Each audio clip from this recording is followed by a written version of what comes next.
Hello friends, welcome to Indian study पर आपका स्वागत है। दोस्तों, आज की इस वीडियो में हम आप लोगों के लिए हिंदी की रिवीजन वीडियो लेकर के आए हैं। जी हाँ दोस्तों, क्योंकि हिंदी की 140 से ज़्यादा वीडियो मैं आपको प्रोवाइड करवा चुका हूं। अगर आप लोगों ने इस वीडियो को रिवीजन नहीं करा तो आप ये समझ लो कि आपने कुछ सीखा ही नहीं है। इसलिए दोस्तों, मैं आप लोगों को एक दो दिन के गैप के अंदर यानी कि हफ्ते में 3 या 2 रिवीजन वीडियो प्रोवाइड करवाऊंगा, ताकि आप लोगों का थोड़ी थोड़ी मात्रा में रिवीजन हो सके। मुझे पता है कि आप लोग दोबारा वीडियो नहीं देखोगे रिवीजन के लिए, तो इसी बहाने अभी जब तक हमारे पास 2 महीने का टाइम है, तो लगभग 1 महीने के अंदर मैं जितना इंपॉर्टेंट टॉपिक है उसका रिवीजन मैं करवा रहा हूं। ये हिंदी है, क्योंकि हिंदी में मैं चाहता हूं कि आप लोग 37 में से 35 तो कम से कम करके आए, तो इसलिए मैं ज्यादा यहां पर ध्यान दे रहा हूं और आप लोगों के लिए रिवीजन वीडियो प्रोवाइड करवा रहा हूं। अब कई बच्चे इस चीज को मजाक में ले रहे हैं और वीडियो को नहीं देख रहे हैं।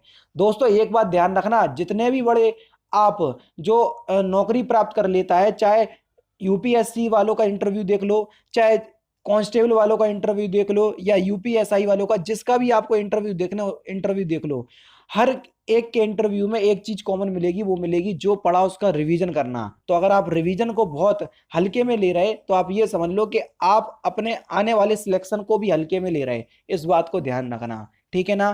तो इसलिए मैं आपसे कह रहा हूं कि रिवीजन बहुत ध्यान से देना, क्योंकि इंपॉर्टेंट क्वेश्चंस है। और रिवीजन का मतलब ये है, जैसे ये 37 क्वेश्चंस का रिवीजन है, तो कोशिश करना कि पूरे में से पूरे सही निकलें। और वीडियो को अगर अच्छी लगे तो 500 लाइक तक जरूर पहुंचाइएगा, क्योंकि आपका एक लाइक मुझे बहुत ज्यादा मोटिवेशन देता है। डिस्क्रिप्शन में टेलीग्राम चैनल का लिंक दिया है, वहां से आप प्राप्त कर सकते हैं।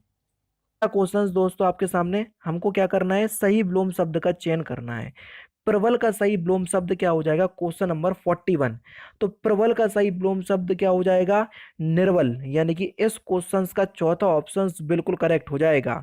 प्रतियोगिता का सॉरी प्रतियोगी का सही विलोम शब्द क्या हो जाएगा, प्रतियोगी का सही विलोम शब्द क्या हो जाएगा, तो प्रतियोगी का सही विलोम शब्द हो जाएगा सहयोगी, यानी कि तीसरा ऑप्शन आपका बिल्कुल करेक्ट हो जाएगा। जैसे चेस जो दो लोग खेलते हैं वो एक दूसरे के प्रतियोगी होते हैं, और जो टेनिस होता है जिसमें डुअल्स वाला खिताब होता है, तो दो लोग एक साथ खेलते हैं ना, तो वो एक दूसरे के सहयोगी होंगे, समझ रहे हैं ना। लेकिन अपोजिट टीम जो होगी वो प्रतियोगी होगी। तो समझ में आ रहा है ना जो मैं समझा रहा हूं आपको। नेक्स्ट क्वेश्चन आपके सामने है, समष्टि का विलोम शब्द क्या हो जाएगा, जल्दी बताइए। समष्टि का विलोम शब्द, इंपोर्टेंट क्वेश्चंस। समष्टि का विलोम शब्द क्या हो जाएगा 43 में, व्यष्टि, यानी कि इस क्वेश्चंस का तीसरा ऑप्शन बिल्कुल करेक्ट हो जाएगा। अशुद्ध वर्तनी का चयन करना है, तो जल्दी बताओ अशुद्ध वर्तनी कौन सी है। क्वेश्चन नंबर 44 में हमको अशुद्ध वर्तनी बताना है कि अशुद्ध वर्तनी कौन सी है, इंपोर्टेंट क्वेश्चन। तो कवियत्री, ये जो है वो एक अशुद्ध वर्तनी है। सही मैं आपको लिख करके बता दे रहा हूँ। सही आपका कवियत्री इस प्रकार से लिखा जाता है जिस प्रकार से मैंने लिखा हुआ है, ठीक है। तो इस प्रकार से लिखा जाता है, ये शुद्ध वर्तनी है कवियत्री की। नेक्स्ट क्वेश्चन 45 में सही आंसर बताइए। 45 का सही आंसर क्या हो जाएगा, ईर्ष्या। ईर्ष्या जो है ये गलत लिखा, अगर आपने पिछली वीडियो देखी होगी उसमें सही लिखा था ईर्ष्या। तो ईर्ष्या की शुद्ध वर्तनी है, मैं आपसे पूछूं तो इस प्रकार से लिखेंगे आप, समझ रहे हैं। तो यानी कि इस क्वेश्चन का सही आंसर क्या हो जाएगा, चौथा ऑप्शन, क्योंकि हमको अशुद्ध वर्तनी पहचानना है। नेक्स्ट क्वेश्चन 46 से 48 आपको वाक्यांशों के लिए एक शब्द चुनना है। जो बिना वेतन के कार्य कर रहा हो उसको हम क्या बोलेंगे, जो बिना वेतन के कार्य कर रहा हो उसको हम क्या बोलेंगे, अवैतनिक। तीसरा ऑप्शन आपका बिल्कुल करेक्ट हो जाएगा।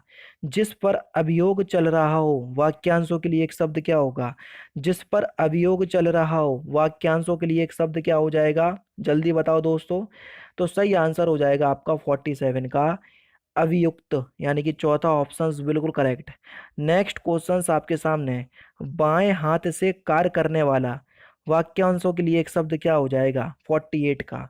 तो 48 का सही आंसर हो जाएगा, बाएं हाथ से काम करने वाले को हम क्या बोलेंगे, सव्यसाची, यानी कि इस क्वेश्चन का पहला ऑप्शन आपका बिल्कुल करेक्ट हो जाएगा।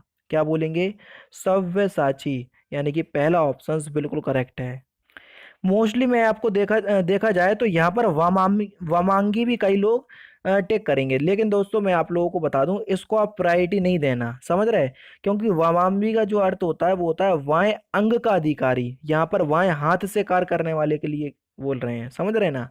वा वामांगी जो है वो बाएं अंग का अधिकारी होता है, और सव्यसाची जो सीधे हाथ और उल्टे हाथ दोनों से काम कर ले तो उसको हम सव्यसाची बोलते हैं।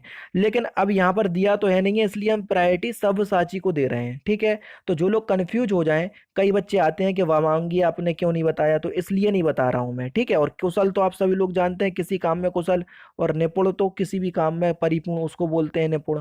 तो इस तरीके से चारों ही ऑप्शंस को समझाने का मैंने प्रयास किया हुआ है। अगर आपको अच्छे लगे तो वीडियो को लाइक जरूर कीजिएगा। 49 और 51 में आपको तद्भव शब्द है, तो आपको तत्सम शब्द सॉरी तद्भव शब्द का हमको क्या करना है, चयन करना है। अरिष्ट, रीठा, रिक्त और ईर्ष्या, देखो ये बिल्कुल ठीक लिखा हुआ है, ईर्ष्या, ठीक है। तो इसमें आपको तद्भव शब्द का चयन करना है, कौन सा तद्भव है। रीठा जो है वो एक तद्भव शब्द है, 49 का बी ऑप्शन बिल्कुल करेक्ट हो जाएगा। इसमें भी आप बताइए, संधि, सैया, श्रेष्ठी और सेठ, इसमें तद्भव क्या हो जाएगा, आराम से आप बता सकते हैं। सेठ जो है वो एक तद्भव शब्द होगा। लिप्त, लिच्छा, लेपिका और लेई, इसमें आपका तद्भव क्या होगा, तो देखो लेई जो है वो एक तद्भव शब्द हो जाएगा, यानी कि चौथा ऑप्शन बिल्कुल करेक्ट। नेक्स्ट क्वेश्चन 52 से 54 तक आपको क्या करना है, क्रिया विशेषण वाक्य कौन सा है प्रश्नों में से, ये हमसे पूछा गया है। धोबी कपड़े साफ धोता है, वह धीरे धीरे पढ़ता है, ये दोनों या इनमें से कोई नहीं। तो 52 का सही आंसर क्या होगा, तो 52 का सही आंसर होगा ये दोनों। धोबी कपड़े साफ धोता है और वह धीरे धीरे पढ़ता है, ये दोनों क्रिया विशेषण का वाक्य है, यानी कि तीसरा ऑप्शन आपका बिल्कुल करेक्ट हो जाएगा। नेक्स्ट क्वेश्चन, राम ना पढ़ता है ना खेलता है, चलो देखते हैं ये सही है या नहीं है। यदि वह आएगा तो मैं जाऊंगा, एक धनी है तो दूसरा गरीब, वह बीमार है अतः कॉलेज नहीं जाएगा। तो इसमें क्रिया विशेषण वाक्य कौन सा हो जाएगा, राम ना तो पढ़ता है और ना ही पढ़ने खेलता है, यानी कि इस क्वेश्चन का पहला ऑप्शन बिल्कुल करेक्ट हो जाएगा। क्वेश्चन नंबर 54, 54 में सही आंसर क्या हो जाएगा, चलिए देख लीजिए और चारों ऑप्शंस पढ़िए, मैं पढ़ करके टाइम वेस्ट नहीं करूंगा। तो सही आंसर हो जाएगा आपका अध्यापक विचार पूर्वक कहलाता है, तीसरा ऑप्शन बिल्कुल करेक्ट है। नेक्स्ट क्वेश्चन आपके सामने, कौन सा पर्यायवाची शब्द नहीं है, इस वर्ड को थोड़ा ध्यान देना। मलिन का कौन सा पर्यायवाची नहीं है, 55, मलिन का कौन सा पर्यायवाची नहीं है, तो सही आंसर आपका क्या हो जाएगा, तड़ित, तड़ित जो है ये मलिन का पर्यायवाची नहीं है। पक्षी का कौन सा पर्यायवाची नहीं है, बेहद तो आपका पक्षी का पर्यायवाची होता है, ठीक है। 56 का पूछ रहे हैं। अंडज भी होता है, पतंग भी होता है। वेहान ये पक्षी का पर्यायवाची नहीं होगा। पंडित, और ये वेहान नाम याद है, उरी फिल्म में, मेरी one of the most favourite film है, अगर किसी ने नहीं देखी है तो जा करके जरूर देखना, क्योंकि उससे आपको इतना उत्साह और जोश मिलेगा कि कोई भी आप काम कर रहे होगे तो वो फिल्म के बाद आप उस काम में और ज़्यादा मन लगाओगे, इतना मेरा आपसे वादा है। One of the most favourite film है मेरी उरी। पंडित, पंडित का कौन सा पर्यायवाची नहीं है, ये हमसे पूछा गया है 57। तो 57 का सही आंसर हो जाएगा मानुस, ये पंडित का पर्यायवाची नहीं है। सदगुरु का संधि विच्छेद हमको बताना है कि सदगुरु का संधि विच्छेद सही क्या हो जाएगा, जल्दी बताओ। क्वेश्चन नंबर 58, तो सदगुरु का सही संधि विच्छेद क्या हो जाएगा, सत प्लस गुरु, यानी कि इस क्वेश्चन का पहला ऑप्शन आपका बिल्कुल करेक्ट हो जाएगा। कौन सा, पहला ऑप्शन आपका बिल्कुल करेक्ट हो जाएगा, ठीक है। किसी के वर्ण से होने पर वर्ग का पहला वर्ण अपने ही वर्ग के तीसरे वर्ण में परिवर्तित हो जाता है, तो वहां पर कौन सी संधि होती है, जल्दी बताओ कौन सी संधि होती है, मैंने पूरी डेफिनेशन आपको बताई है।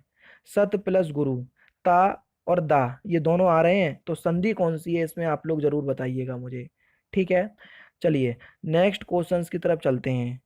यहाँ पर आपकी व्यंजन संधि होगी, समझ रहे हैं। अनजान में प्रयुक्त उपसर्ग कौन सा होगा, अनजान में प्रयुक्त उपसर्ग कौन सा होगा, 59। तो 59 का सही आंसर क्या हो जाएगा, जल्दी बताओ। अन उपसर्ग। गंजेड़ी में प्रयुक्त प्रत्यय, इसमें प्रत्यय बताना है, प्रत्यय पीछे लगते हैं उपसर्ग आगे लगते हैं, तो गंजेड़ी में कौन सा प्रत्यय है, एड़ी प्रत्यय, तीसरा ऑप्शन बिल्कुल करेक्ट है। गांठ बांधना मुहावरे का सही अर्थ क्या है, गांठ बांधना मुहावरे का सही अर्थ, तो इसका सही आंसर हो जाएगा अच्छी तरह याद होना, यानी कि इस क्वेश्चन का दूसरा ऑप्शन बिल्कुल करेक्ट है। संगम में प्रयुक्त उपसर्ग कौन सा है, उपसर्ग किसी भी शब्द के आगे लगाए जाते हैं, संगम में प्रयुक्त उपसर्ग तो सम उपसर्ग है। युधिष्ठिर में कौन सा समास है, युधिष्ठिर में कौन सा समास है, 63। पहले तो आप इसका समास विग्रह कर लो। युधिष्ठिर का समास विग्रह क्या हो जाएगा, युद्ध में स्थिर, उसको बोलेंगे हम युधिष्ठिर, और से कारक चिन्ह आ गया, युद्ध में, सॉरी, में कारक चिन्ह आ गया, और जहां पर कारक चिन्ह आ जाते हैं वहां तत्पुरुष समास लगा दो। दूसरा ऑप्शन बिल्कुल करेक्ट है 63 का। नेक्स्ट क्वेश्चन आपके सामने, निम्नलिखित में से व्यंजन संधि का कौन सा उदाहरण है, जल्दी बताओ। 64 सही आंसर हो जाएगा किंचित। किंचित जो है वो एक व्यंजन संधि का उदाहरण है, यानी कि इस क्वेश्चन का तीसरा ऑप्शन आपका बिल्कुल करेक्ट हो जाएगा। ठीक है, कौन सा, तीसरा ऑप्शन आपका बिल्कुल करेक्ट होगा। नेक्स्ट क्वेश्चन, सूक्ति का सही संधि विच्छेद क्या होगा। सूक्ति का हमको सही संधि विच्छेद करना है, तो सूक्ति का सही संधि विच्छेद होगा सु प्लस उक्ति, यानी कि दूसरा ऑप्शन आपका बिल्कुल करेक्ट है। नेक्स्ट है कि अन्न जल उठना का अर्थ क्या है। अन्न जल उठना का अर्थ क्या है। 66 सही आंसर बताइए। इसका अर्थ हो जाएगा प्रस्थान करना। चौथा ऑप्शन करेक्ट है। कृष्ण के किस पर्यायवाची में बहुव्रीहि समास है, जल्दी बताओ। कृष्ण के किस पर्यायवाची में बहुव्रीहि समास है। 67 तो सही आंसर हो जाएगा मुरारी, यानी कि दूसरा ऑप्शन बिल्कुल करेक्ट हो जाएगा। नेक्स्ट क्वेश्चंस की तरफ चलते हैं। संज्ञा एवं सर्वनाम की विशेषता बताने वाले शब्द को क्या कहते हैं, जल्दी बताओ। 68 का, उनको हम विशेषण कहते हैं। तीसरा ऑप्शन करेक्ट। मैं सो चुका हूँ, इस वाक्य में भूतकाल का कौन सा वेद है, जल्दी बताओ। मैं सो चुका हूँ, तो इस वाक्य में आसन्न भूत है। तीसरा ऑप्शन करेक्ट।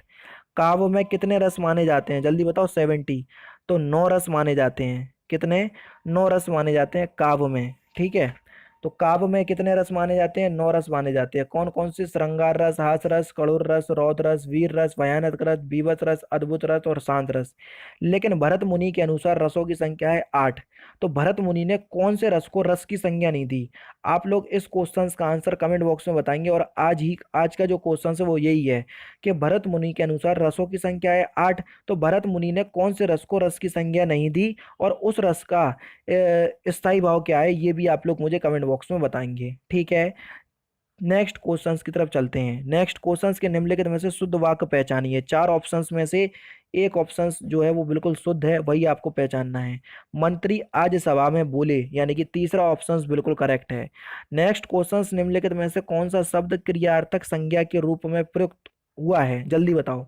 72 का, तो सही आंसर हो जाएगा खेलना।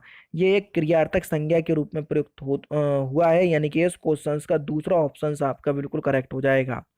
नेक्स्ट क्वेश्चन आपके सामने ये रहा। स्वार्थ सुकृत ना श्रम वृथा दे की विहंग बेचारी बाज पराय पानी परी तू पक्षुनी ना मारी।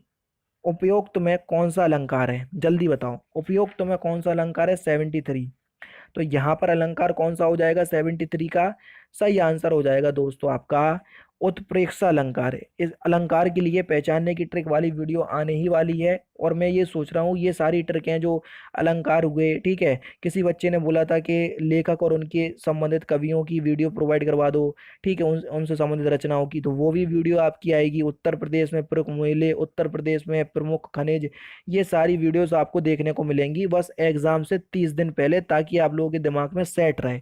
अगर आप वीडियो देखकर भी अपना काम चला रहे, तो आप मेरी कोशिश ये रहेगी कि आपके दिमाग में सेट रहे और एग्जाम होते होते आप वो सारी चीज़ों को याद कर पाएं। इसलिए मैं थोड़ा लेट प्रोवाइड करवाऊंगा, लेकिन प्रोवाइड करवाऊंगा जरूर, इस बात को ध्यान रखना।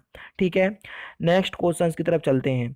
अब देखो 73 के बाद आपको 79 देखने को मिलेगा, क्योंकि बीच के क्वेश्चंस आपके गद्यांश में चले गए। चंदायन किस कवि की रचना है। 80 तो सॉरी 79, चंदायन जो है ये मुल्ला दाऊद की रचना है। किसकी, मुल्ला दाऊद की, यानी कि चौथा ऑप्शन करेक्ट है। और लास्ट क्वेश्चन के क्रिया का रूप किसके अनुसार बदलता है, तो क्रिया का जो रूप है ना, ये तीनों के अनुसार बदलता है। वचन, लिंग, पुरुष, ये सभी के कारण क्रिया का रूप बदलता है, यानी कि चौथा ऑप्शन बिल्कुल करेक्ट है।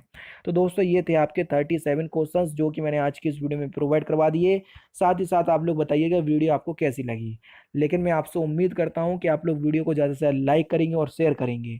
ठीक है, और इस वीडियो की पीडीएफ जो है वो आप डिस्क्रिप्शन में टेलीग्राम चैनल का लिंक दिया हुआ है, वहां से आप प्राप्त कर सकते हैं। और साथ ही साथ आज का जो मैंने क्वेश्चन पूछा है कि भरत मुनि के अनुसार रसों की संख्या 8 है, कौन से रस को भरत मुनि ने रस की संज्ञा नहीं दी और उसका स्थायी भाव क्या है, इन सब का आंसर आप लोग मुझे कमेंट बॉक्स में बताएंगे।